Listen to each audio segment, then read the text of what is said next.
Welcome, everybody. Thank you so much for joining us. It is a Thursday evening, and we're always so glad to have so many people join us. Today's session is on conversational AI and the future of communication. We have Sneha Rao here with us, who will be joining us as the speaker for the session. A little bit about Sneha. Sneha is a software engineer at Uber. She's an AI researcher and a dedicated advocate for diversity in tech. She's worked on innovative software solutions at companies like Uber and Goldman Sachs. As a Google Women Tech Makers ambassador, she empowers aspiring engineers through mentorship and community initiatives like this one, I assume. And with published research in NLP and legal tech, she's passionate about the intersection of AI and a real world problem solving. So thank you so much for joining us, Neha. The floor is yours. Thank you. Thank you for the introduction, Arushi. So, since I've already been introduced, I will just dive right into it. Today, we will go over the world of conversational AI and how AI tools are transforming communication. Let me just start sharing the deck. Please let me know if it's visible and if everything's okay. Yes, this Yeah. is. Great. Thank you. So, today we'll explore how AI tools are transforming the way we connect. And I think we are all very aware of the tools that we have today. But I would like to go a little bit deeper and help you understand what happens behind the scenes as well. So, imagine a world where AI understands you like a close friend. It anticipates your needs, engages in natural conversation, and even remembers past interactions. Now, the world is already there, and today we're just going to explore how this happens and how it is reshaping communication as we know it. So, at its core, what is conversational AI? Conversational AI is basically a technology that enables human like communication or interactions between machines and people. It understands language, context, and intent using something called natural language processing or NLP. Now, in your everyday life, I think you can definitely think about Siri, Alexa, ChatGPT, which are house names now. And each one of these tools are designed to make our interactions with technology more seamless. So, before we dive into what it is and how it works, let's understand the history a little bit. So, we started off in the early days with the birth of ELIZA, which is a rule based chatbot, and the IVR systems, which were basically robotic phone menus that used to pop up. And these did not have any response generation. They were all hard coded answers that were returned to some prompt that was given. And anything that was out of its syllabus would not generate any response.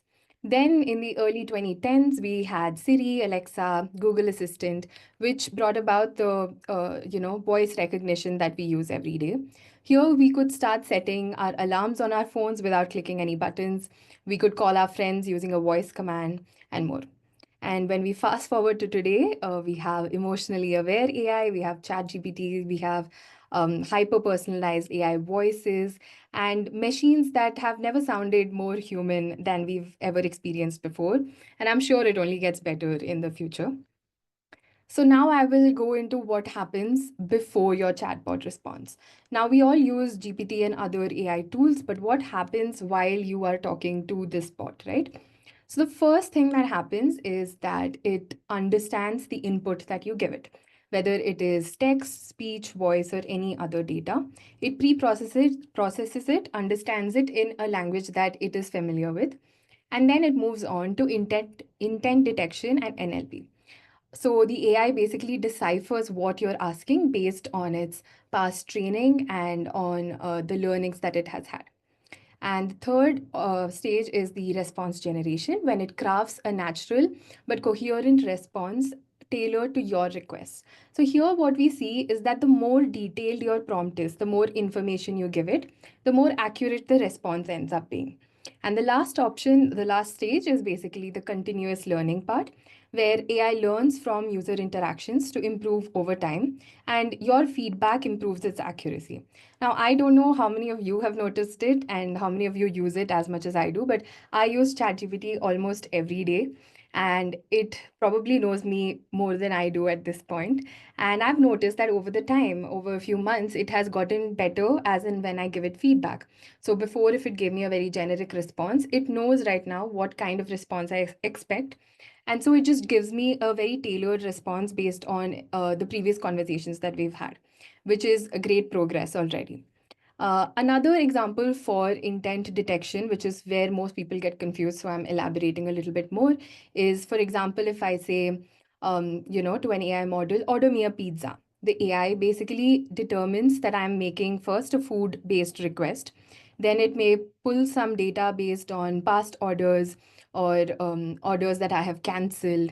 And then it will suggest either my favorite pizza or favorite place that I order pizzas from, and then without me having to say a word, my pizza is ordered.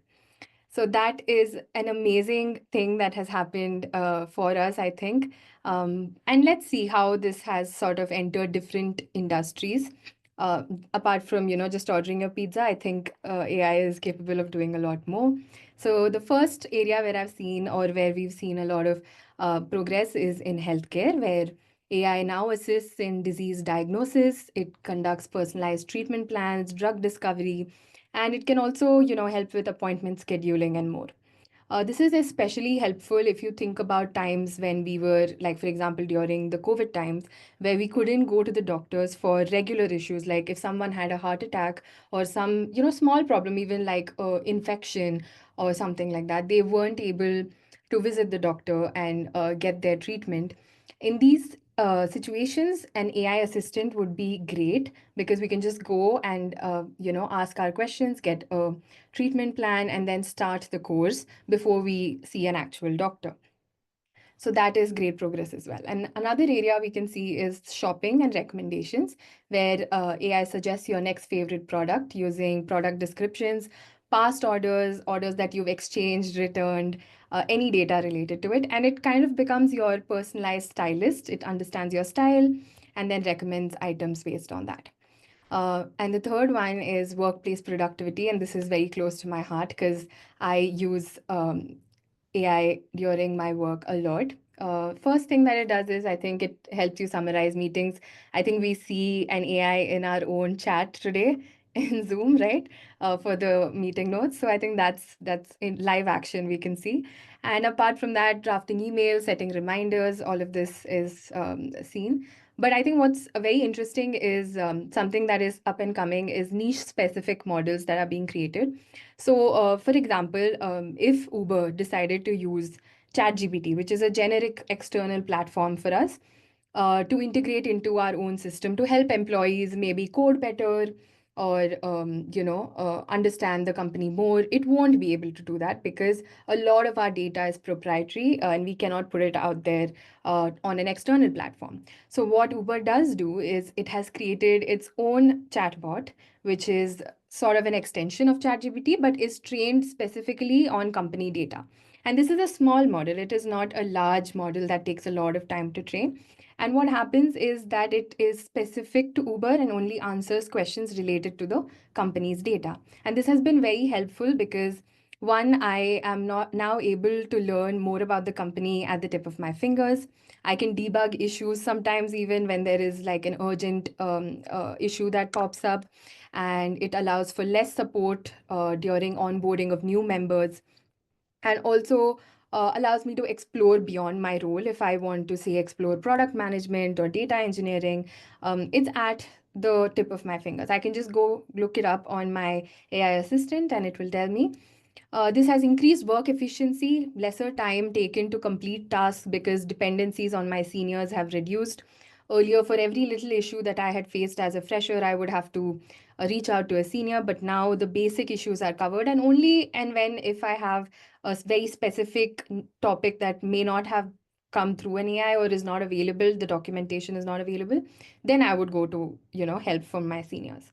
So AI is now becoming a huge part of our everyday lives, and I didn't realize it until I was prepping for this call. So I think you should also evaluate where you use AI every day.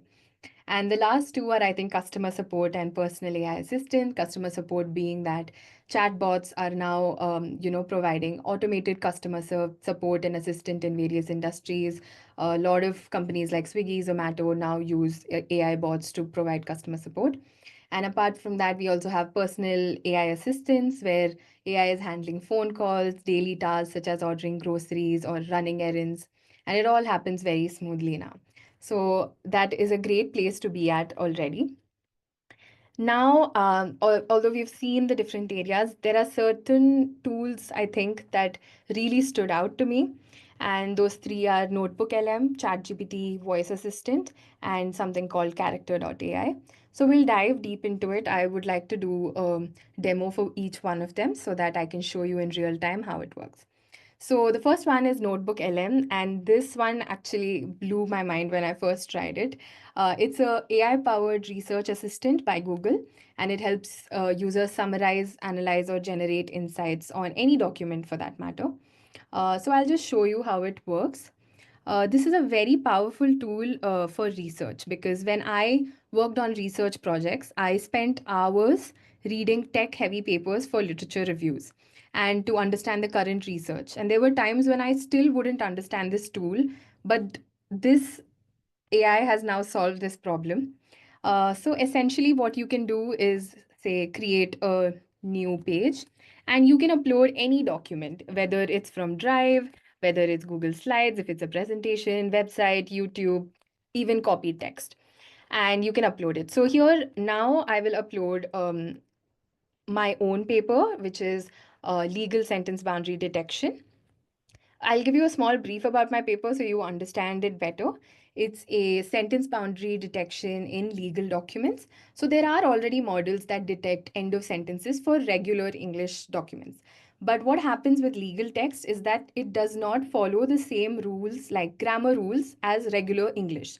For example, in legal text, there are a lot of citations. So we use brackets and square brackets and full stops in areas where we don't use it in regular text. So this creates a problem for a normal sentence detection model to work accurately on legal text. And so I decided to take this up as my research project, and we created a hybrid model, which is a mix of statistical models and machine learning models to come up with the best option.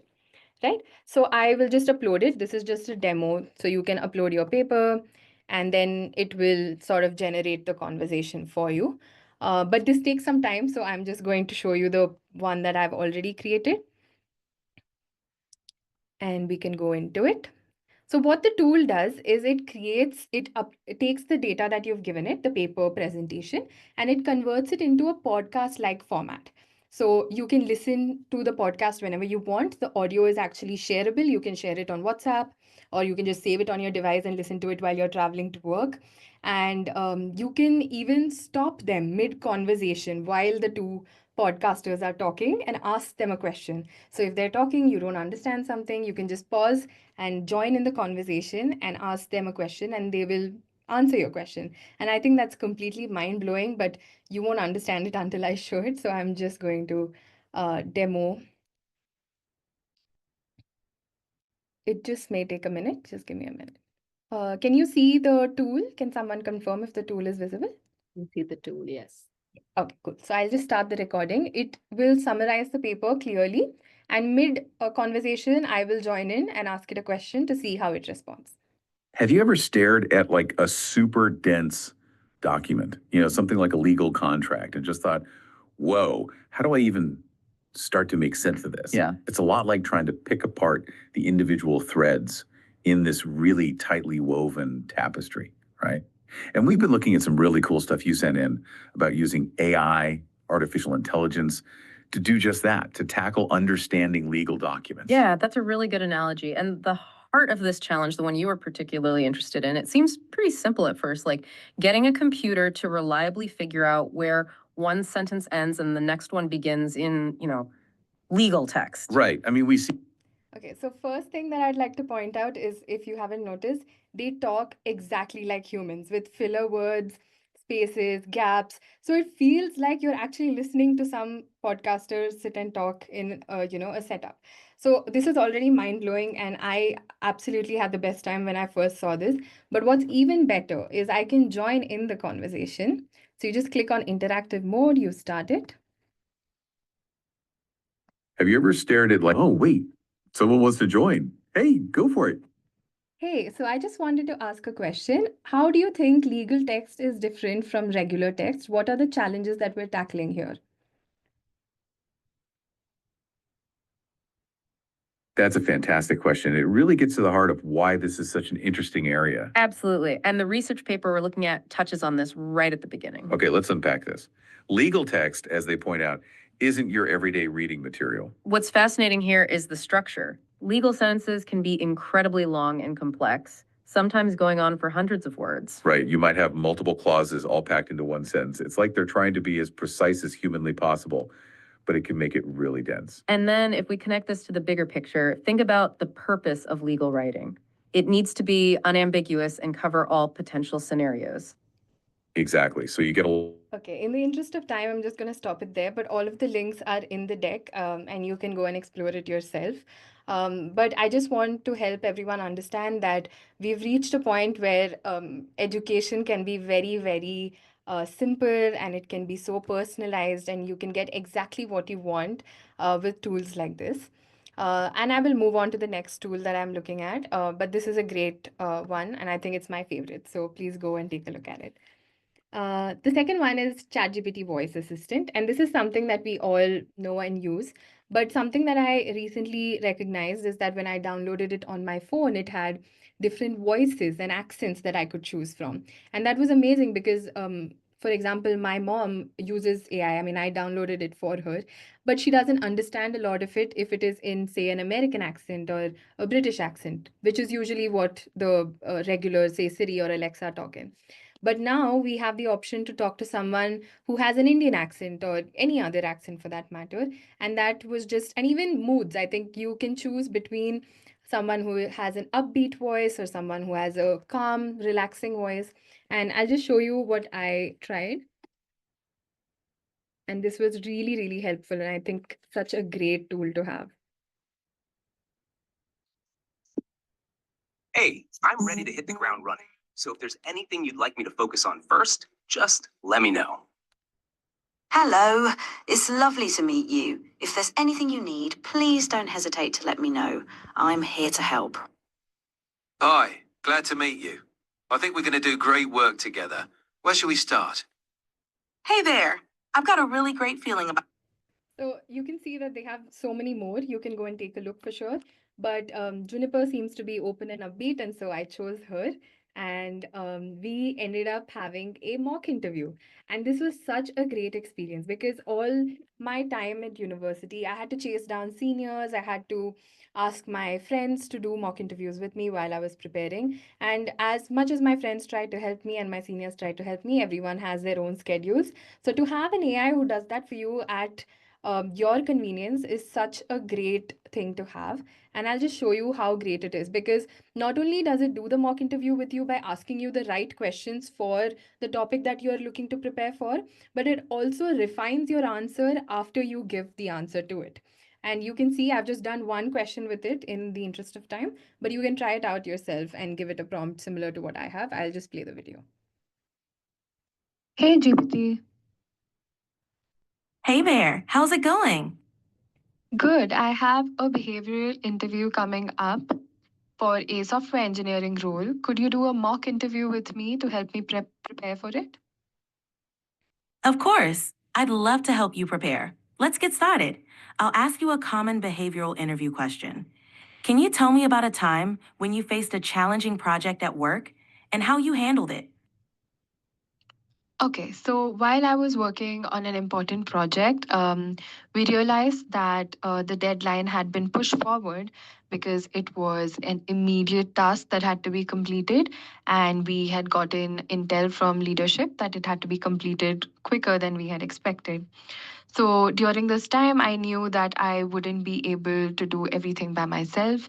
So, apart from adding a few extra hours to my workday, I also took support from my fellow colleagues and had them on board to a few of the tasks to help complete it quicker. I had also ensured that we created a shorter pipeline for the tasks that had to be completed and created a phase two to ensure that the long term approach is also solved, but use the short term approach to ensure that it is completed on time. That sounds like a great example of teamwork and problem solving. You showed how you manage the tight deadline by collaborating with your colleagues and optimizing the workflow. To make your answer even stronger, you could mention the specific impact your actions had. For example, how did the adjustments you made help the project meet its deadline? Did you receive any feedback from leadership or clients? Adding those details can give a more complete picture of your contribution. Great job! So as you can see, it not only told me what I did right in the answer, it also told me what I could do to get better at it. And to be honest, it was very good feedback that it gave me. Apart from that, you can also keep giving the answer. After you get the feedback, you can give the answer again with the feedback incorporated, and you can keep doing this until you get to a point where you are absolutely perfect.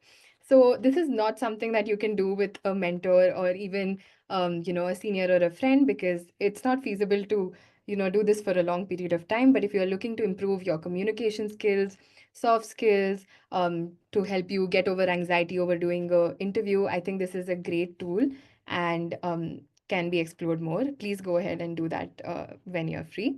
And the other one is something called Character.ai, which is just something for fun that I added because we're doing a lot of serious talk here. Essentially, you can create your own fictional characters or any character. You can even create yourself as an AI persona here. And what you can do is just create a character. You can add the name, tagline, description, greeting. You can even add a voice. You can create your own voice here, add your recording, and it will mimic your voice while you use it to call yourself or to talk to it. And all of this is possible. So I have already tried something over here. So we'll just show you that. So I was trying to interact with Hermione from Harry Potter, and it was a very insightful conversation, I would say. I ended up it gives you a prompt to start with. So basically, they're just asking you to come to the Yule Ball, and someone says that, it's not okay for a girl to go alone. And so me and Hermione are basically having a conversation about how it feels to be one of the only women at Hogwarts, and how do we get over being um you, a lot of assumptions being put on us, or a lot of expectations. So if you can see here, it says that she's used to all of this, but she doesn't mean she likes it, and there are a lot of expectations for her to be perfect. So I asked her what we can do to mitigate this issue together, and she said, stand up for yourself, don't be walked over, and tell people if they're overstepping. And if all else fails, let's just hex them. And that is such a specific thing to the character, which I think is great, because if you're trying to have a conversation with a fictional character, you would like the personality to be integrated. So as long as you're giving the AI the right tools to understand the personality of the character and other details about it, it will create the exact persona that you require. So these are the three tools that I found really helpful. We will move on to the next part of it, which is the future. We've seen where we are right now. I think it's important to also understand where we will be going. So the future of AI-powered conversations is already coming up. We hear a lot of these conversations already. But the first one I think would be to talk about emotionally intelligent AI. That is, if an AI detects and responds to human emotions or even shows human emotion to some extent. So imagine if you had an AI therapist that could, understand the voice modulation, whether you're sad, whether you're delivering something with excitement or with anxiety, and that helps them help you without having to have any human interaction. So that would be an amazing area to be at once it develops to that stage. The second one is multimodal AI, where you can combine voice, text, video, and gestures for a richer stage of communication. Right now, I think we only do voice or a combination of voice and text. which is great already. As we can see, it has already helped us a lot. But if we can combine all of the senses together, it's like you are giving the AI the eyes, nose, and other areas, all the senses that humans have, you're giving it the tools to do that as well. So, multimodal AI would definitely allow the models to understand humans better. Then we have AI in the metaverse, so AI-driven avatars that enhance, virtual interactions. We've already seen in Character.ai, the tool that I was just demoing, that you can create your own fictional characters. But now imagine if you could have a real-life conversation with them face to face over VR or in any other, platform where you can actually have the conversations with them in real time. That would just create different possibilities for video games and areas like that. And the last one, I think, is a more technical area to look at, but is very important, which is long-term memory and personalization.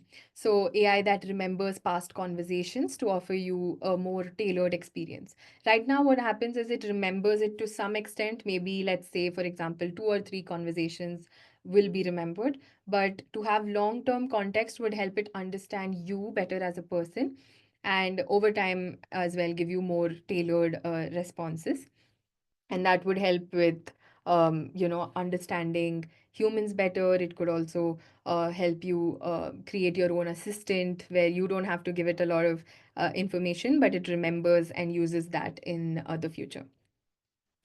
So although we've seen a lot of future and we've seen the potential of AI, I think it's very important to talk about the challenges and ethical considerations that come with it. So first one I think is bias. In AI, what mostly happens is that it reflects the biases that it gets from the training data, which leads to unfair or even inaccurate responses. And this is really not the fault of the AI, but more of how we are curating our training data to ensure that the AI is developed in a more ethical fashion. So I think it's very important in this place where we also have teams that are dedicated to working towards creating data that serve all demographics, that ensure all communities are included, and we are not creating, racist or sexist AIs, because we don't need that in today's society. The second one is privacy concerns. AI definitely collects and analyzes a lot of our personal data. This is a very prevailing problem in today's industry, with companies like TikTok and others being questioned about how they get their data. I think it's very important to ensure if we're getting it ethically or not. Even in some stages, I think we have to consider with tools like Character.ai, for example, you can create personas, it's true, but at the same time, you can create personas of people who don't consent to giving you, and you just create someone's persona and use it against them. So there are a lot of areas where privacy concerns still exist, and it's a very detailed field that we have to go into and understand. But it's a prevailing problem in today's AI industry. The third one, I think, is a very common question that comes up, AI versus human jobs. Will AI replace human roles? So, in my opinion, I definitely don't think it will replace. It will definitely enhance human roles. It will change the definition of what our roles mean. AI now is basically an automating tool. It mimics, that's all it does. It does not create anything new. It has not reached that stage yet.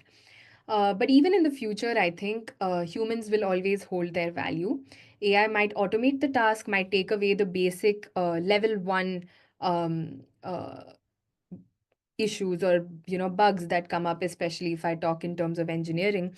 I noticed that a lot of the bugs can be easily debugged with an AI, while I don't have to spend my time trying to understand what little issues are coming up on a day-to-day basis. Instead, I can focus on creating better architectures, secure pipelines, maybe create better products. It just will increase the efficiency of companies, developers, and people in general. Then we have trust and transparency. Should AI always disclose that it's not human? I think yes, of course. But this is a prevailing issue, especially in the content creation area, where we see a lot of AI influencers. We see a lot of videos that are actually AI generated but are used to manipulate people's opinions, especially in, with the celebrities or in political spaces, where different opinions can be manipulated using AI generated videos and audios. And it is very important for us to start tagging these content with an AI tag, which I think a lot of tools are already doing. For example, Instagram has a option where you can tag content as AI, but also we need to start understanding how we can detect it in case someone is being unethical and wants to sort of pass off something which is an AI as something authentic. These are the different challenges that I see that are very prevailing and more important to address. Um, and I think that is the gist of what I was trying to say. AI is definitely enhancing our roles, which is what I mentioned, but I don't think it will replace human communication or human interactions. We will definitely need that. But I think it is a solution for a lot of areas where um, humans cannot be ever present. So AI can take over in stages like that. Ethical considerations are definitely a big problem and they must shape how we develop AI responsibly. And the last one is the future is definitely AI driven, but definitely human led. Uh, Thank you all for listening to me and joining this session. We can do a few questions. If anybody is interested or has any questions, please send it on the chat or even just unmute and ask, and I'll be happy to answer. Thank you so much, Sneha. We do have a question or two.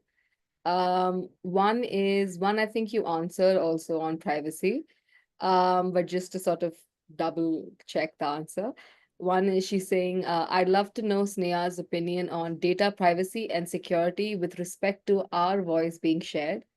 Yeah. Yeah. Yeah, so I think, like you said, I have covered, but I'll just expand a little bit on it. There are a lot of areas, like especially when I was demoing the Character.ai, and when I was trying it myself, this was a big concern that had come up in my mind. They do have a disclaimer that says when you're about to create a voice, that says without third-party consent, you cannot create one. But we have not reached the point where we can double check this. But definitely, I think if it does happen, they will help you take it down, and they are against it as a policy, but I don't think they have, like, a lot of areas have the ability to fact check, which is a problem, I think, still. But a very prevailing problem and something that has to be addressed as soon as possible. And with data concerns, like I said, our own personal data is now being used for a lot of reasons that we probably don't even know. And the only way to go about it is to have separate companies and organizations that are dedicated for the cause. And if there is no organization that is dedicated to the problem itself, it might be difficult for companies or even tools to integrate everything together at once. And third party fact checking might be a thing in the future. And I think it should be also, because that would increase the efficiency of the process. Thank you so much. Divya, I hope that answers your question. Um, One second. As AI is predominantly trained on human data, do you think human bias is transferred to these models and affects their decision making? Yes, definitely, definitely. I think we've seen this as well with Gemini AI in its early stages had a lot of problems with generating sort of racist or sexist opinions when questions were asked. And I think whenever a tool is sort of put out there in its early stages, the public does a very good job of sort of checking its limits. So we have come across a lot of areas where the biases of human training data goes on and on boards onto these AI models, and that's quite dangerous because we have enough people to worry about, and I don't think we want to worry about AI being biased. But there are a lot of people who are working on bias reduction as well. There's very important research going on in that field, where even though AI is biased, how can we reduce it? What are the different ways we can do that? There is a lot of work that is going on in that field as well. But I think the problem needs to be addressed at the root cause, which is the data. So when we're feeding anything into the model, we need to understand if it is if the data is completely unbiased or not. Then also there's a question on, you spoke about how chatbots understands the intent of the users from their questions. Can you help me understand how AI does that? Okay. It might get a little bit technical, but sure, I'll go into it. So basically, there are three parts. So the high level thing is that it uses NLP, but NLP has a lot of different parts that come into it. Like for example, it uses a sort of combination of sentiment analysis, intent recognition models, and natural language processing. In simple words, what it does is breaks down the sentences or text or whatever that you give it, even images for that matter, and it breaks it down into words and then analyzes the patterns that it has for it, and then it determines what the user wants based on the context. For example, if you say I'm feeling cold to an AI powered assistant, it might just suggest, why don't you just turn the heater on, because an AI is very used to giving solutions.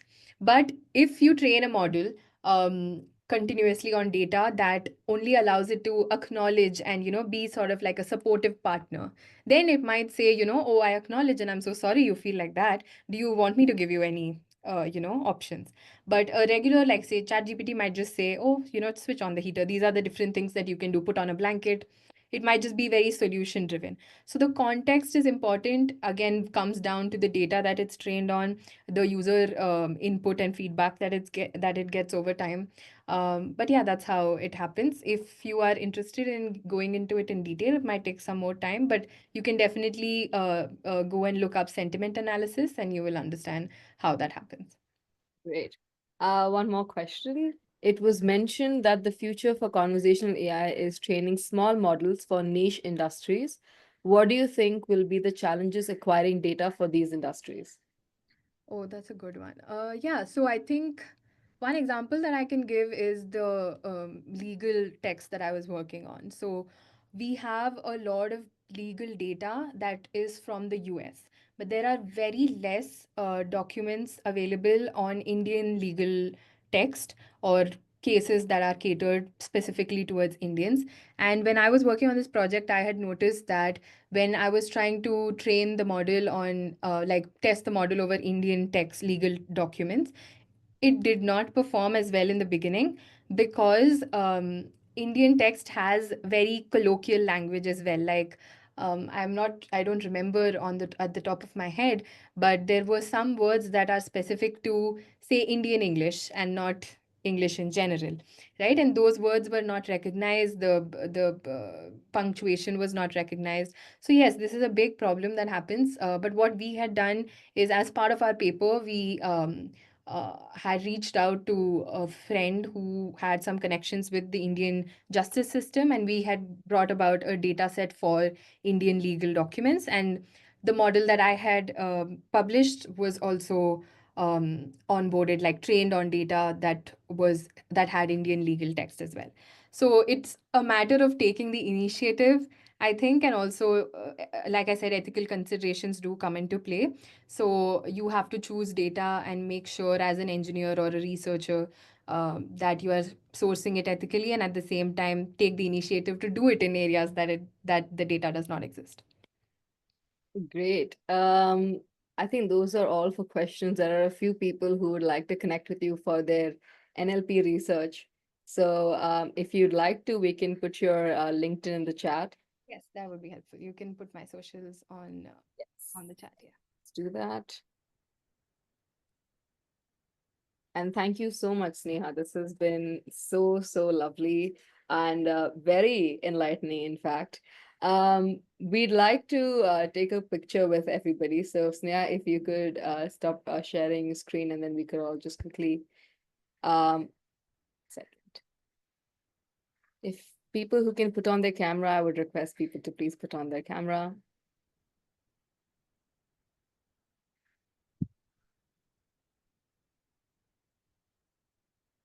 There we go.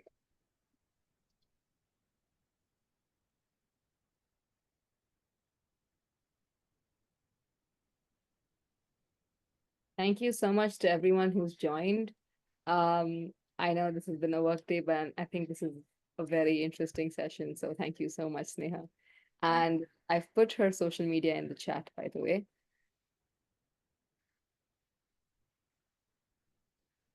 please feel free to send me a message or just connect. I would love to talk to anyone who's interested in the field or to learn anything even. I think I'll just click it anyway. If anyone can turn on their camera, that'll be nice. If not, I can just take a picture really quick.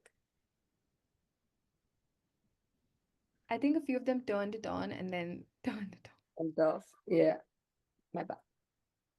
All right, I'm clicking in like 10 seconds. 10, 9, 8, 7, 6, 5, 4, 3, 2, 1. Let's go. There we go. Thank you. Thank you so much for everyone to join. And thank you to Sneha for hosting this session. We will share the recording via our YouTube soon, and you can find it on our WhatsApp group as well. And I'll put the link in the chat. Thank you so much.